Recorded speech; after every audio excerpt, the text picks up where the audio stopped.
Hello दोस्तों, आप लोग का यूट्यूब चैनल में स्वागत है। आज हम एक्सरसाइज 9.1 का question number 11 height and distance लेकर आए हैं। जो देखिए, ध्यान दीजिएगा, आप लोग का क्वेश्चन जो है स्क्रीन पर आप लोग को दिखाई देगा और हम किताब से समझा रहे हैं, ठीक है ना। देखिए, यहाँ पर दिया हुआ है एक नहर के एक तट पर एक नहर है। ध्यान दीजिएगा, हई आपका एक नहर हो गया, ठीक है ना। उसका क्या कर रहा है, एक तट पर एक टीवी टावर ऊर्ध्वाधर खड़ा है। एक नहर हो गया, यहाँ पर क्या हो गया, एक टीवी टावर है। ऊर्ध्वाधर मतलब होता है ऊंचाई, क्या होता है, ऊंचाई होता है, ठीक ना। ऊर्ध्वाधर ऊंचाई टीवी टावर सामने दूसरे तट के एक अन्य बिंदु से टावर के शिखर का उन्नयन कोण।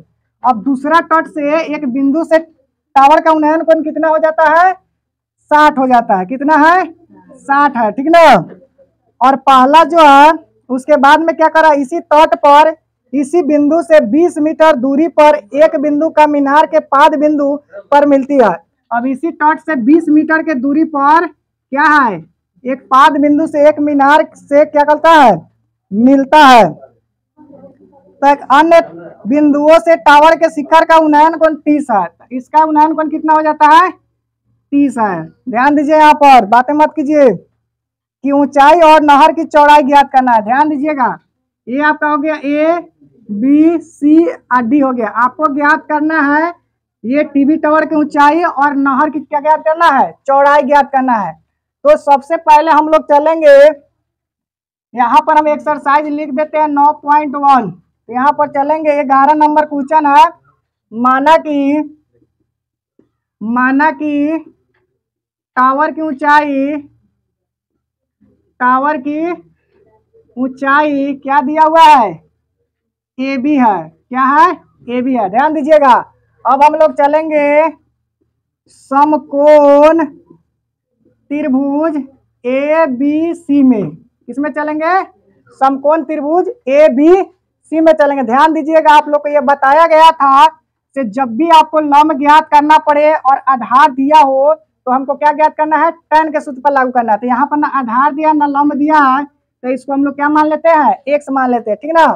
अब यहाँ पर हो जाएगा tan 60 डिग्री बराबर लंब बटा लंब हो जाएगा आपका ए बी, और आधार क्या हो जाएगा, BC हो जाएगा। आधार हो जाएगा BC हो जाएगा। ध्यान दीजिए, यहाँ पर tan 60 का मान होता क्या है, √3 होता है। क्या होता है, √3 होता है। और AB का AB हो जाएगा, और BC आपको क्या दिया हुआ है, BC को x माने हैं, तो x यहाँ पर हो जाएगा, ठीक ना।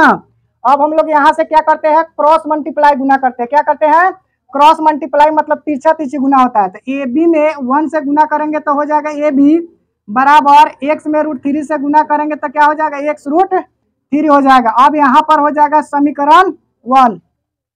अब ध्यान देना है, पुनः का मतलब क्या होता है, दोबारा होता है, ठीक ना। पुनः समकोण त्रिभुज ए बी सी में, ए बी सी नहीं, ए बी डी में होगा, ठीक ना, ए बी डी में। ध्यान दीजिए यहाँ पर, और इसमें यहाँ पर देखिए, जैसे ए बी डी में आपका क्या है, आधार में ज्वाइंट है। क्या है, आधार में ज्वाइंट। तो आधार के जगह पर हम लोग लिखेंगे BC प्लस DC लिखेंगे। क्या लिखेंगे, BC प्लस DC लिखेंगे। यहाँ पर हो जाएगा tan 30 डिग्री बराबर हो जाएगा लंब क्या होगा, AB, और आधार हो जाएगा BC प्लस DC हो जाएगा, ठीक है। अब यहाँ पर हम लोग देखा जाए tan 30 का मान क्या होता है, 1/√3। यहाँ पर देखिए, यहाँ पर ये भी बराबर यहाँ पर निकला हुआ है। कितना निकला हुआ है, x √3 है। तो यहाँ पर x हो जाएगा √3, और BC आपको देखिए x दिखाई दे रहा है। यहाँ पर BC आपको x है, तो यहाँ पर x हो जाएगा, और DC आपको क्या करना है, दिया हुआ है। कितना दिया हुआ है, 20 दिया हुआ है। कितना दिया हुआ है, 20 दिया हुआ है, ठीक ना। अब हम लोग फिर से वही काम करेंगे जो ऊपर में हम लोग किए, ठीक ना।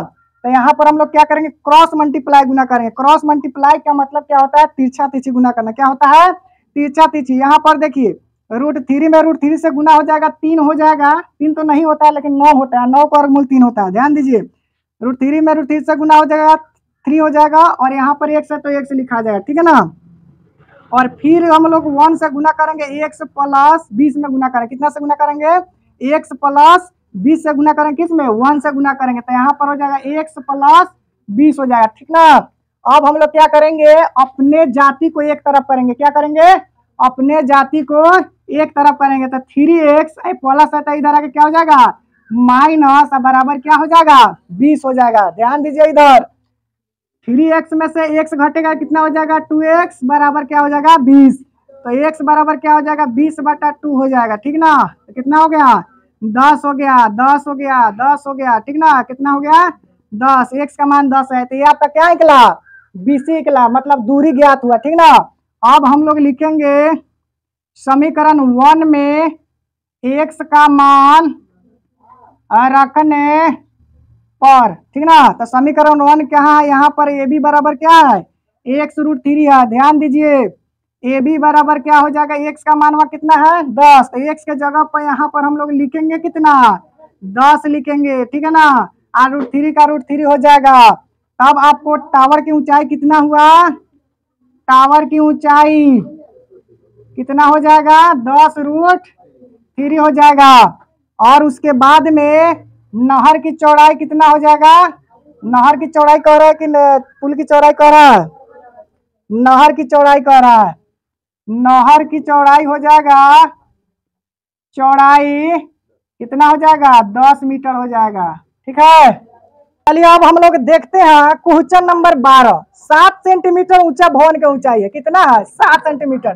ध्यान दीजिएगा भवन जब ही रहेगा पृथ्वी पर ही भवन रहेगा।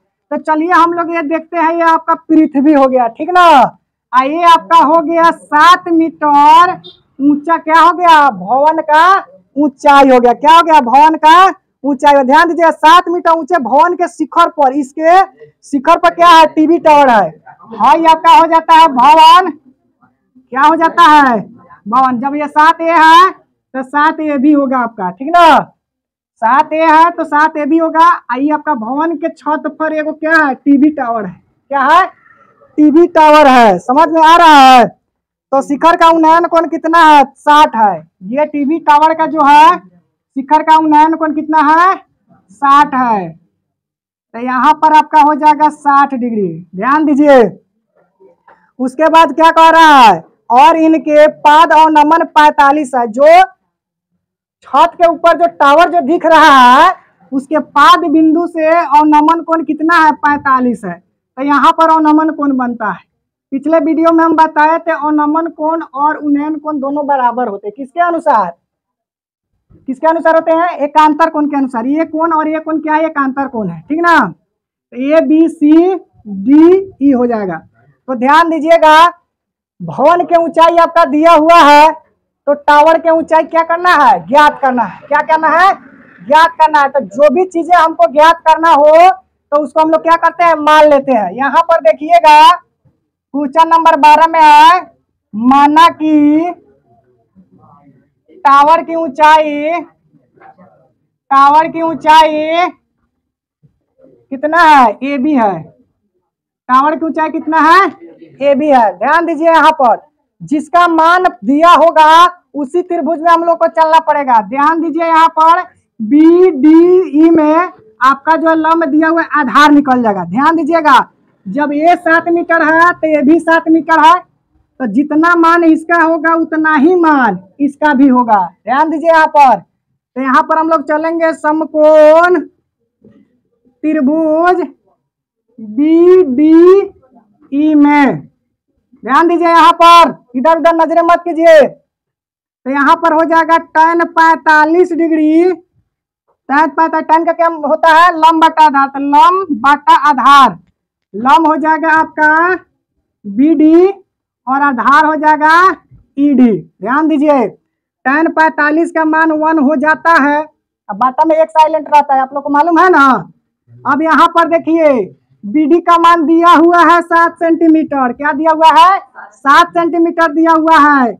और ED आपका नहीं दिया हुआ है तो ED आपको ज्ञात करना है। ध्यान दीजिए ED में 1 से गुना होगा तो ED हो जाएगा, और 1 में 1 से गुना होगा 7 में 1 से तो कितना हो जाएगा 7 हो जाएगा। अब ध्यान देने योग्य है यहाँ पर समझिए ये आपका 7 मीटर हुआ तो ये भी आपका क्या हुआ 7 मीटर हुआ। ठीक है ना, बताया ना जितना ये आपका है उतना ही ये भी होगा, और जितना ई आया उतना ही आपका ई आएगा। ठीक है, अब हम लोग चलेंगे पुनः समकोण त्रिभुज ABC में। अब ध्यान देने योग्य है, ऊपर में चलना है हमको। क्या tan 60 डिग्री बराबर लंब क्या हो जाएगा AB, आधार क्या हो जाएगा BC। यहाँ पर हम लिख देते हैं BC किसके बराबर होगा, ED के बराबर होगा। ध्यान दीजिए, BD के जगह पर ED, ED के जगह पर BD हो जाएगा। अब tan 60 का मान क्या हो जाता है √3। AB का मान आपको ज्ञात करना है, तो AB के AB रह जाएगा। और यहाँ देखना है BC के बराबर ED है, ED के मान यहाँ पर दिखाई दे रहा है, तो यहाँ पर क्या हो जाएगा 7। अब इसको हम लोग क्या करेंगे, तिरछा तिरछे गुना करेंगे। तो 1 में AB से गुना होगा तो कितना हो जाएगा, AB बराबर हो जाएगा 7√3। ध्यान दीजिएगा, जब भी किसी चीज का ऊंचाई नापना होता है तो हम लोग धरती से नापते हैं, है कि नहीं। अगर आपका कमरा के ऊंचाई कितना होगा तो आपका छत पर से थोड़ी ही ना नापिएगा, उसका तो लंबैया हमेशा नीचे से नापाएगा। तो यहाँ से हम लोग नापेंगे यहाँ तक, तभी ना टावर की ऊंचाई होगा। टावर की ऊंचाई, टावर ऊंचा है तो पूरा धरती से लेकर ऊपर तक ऊंचाई होगा, ठीक है ना। तो अब यहाँ पर हम लोग लिखते हैं टावर की ऊंचाई। टावर की ऊंचाई क्या हो जाएगा AB + BD, ठीक ना। AB का मान कहाँ दिया हुआ है, देखिए यहाँ पर है 7√3। और BD का मान देखिए कहाँ है, BD का मान यहाँ पर है। BD का मान यहाँ पर तो है, वही बात तो यहाँ पर भी है, BD का मान 7 है। आज जो दोनों में मिल जाता है तो क्या किया जाता है, कॉमन ले लिया जाता है।